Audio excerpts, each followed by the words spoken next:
Suriname? Wait, where? Don't worry, you're not alone. Most people have never heard of it. And no, it's not in Africa, it's actually in South America. Squeezed in between Guyana, French Guiana, and Brazil. It's like the best-kept secret of the continent. And let's be honest, South America is full of big-name destinations hogging the spotlight. But if you're looking for an off-the-beaten-path adventure, Paramaribo, Suriname's capital, is your kind of place.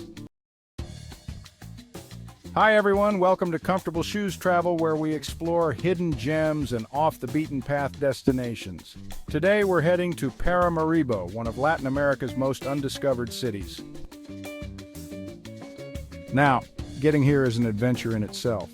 The easiest way is to take the ferry from Guyana, because unfortunately Suriname's airport is small and not very well connected to Europe and North America.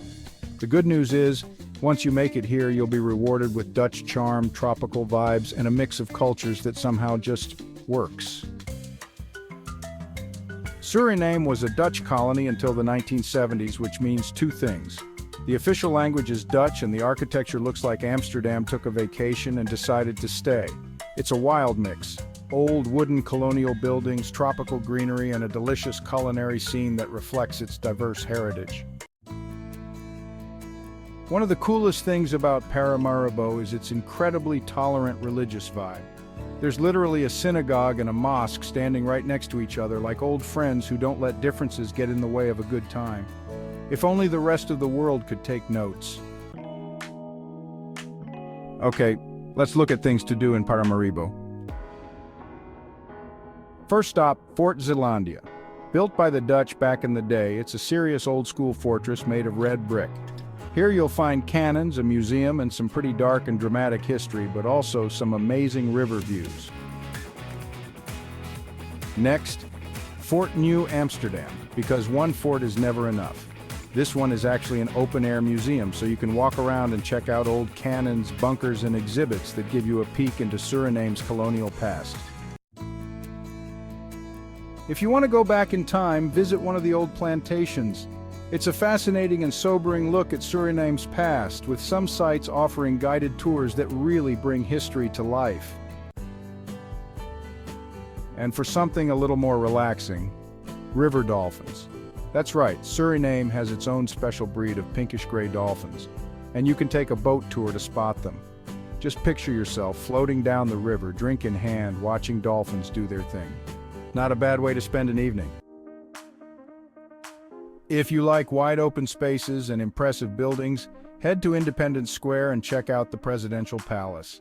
It's a great place for a stroll, people watching, and maybe pretending you're an important diplomat while taking selfies. And then there's St. Peter and Paul Basilica, the largest wooden church in the Western Hemisphere. Yes, wooden. It's big, it's beautiful, and the inside has that wow factor you weren't expecting. Now, a couple tips on nightlife and food. When the sun goes down, head up to the Sky Lounge at the Royal Breeze Hotel. It's got the best rooftop views in town, great drinks, and a cool crowd. Plus, let's be real, any place called Sky Lounge automatically makes you feel a little fancier. When you're feeling hungry, check out Waag, one of the best restaurants in town. Expect a mix of Surinamese, Dutch, and international flavors. And don't be surprised if you find yourself ordering seconds or thirds. No judgment here. So there you have it.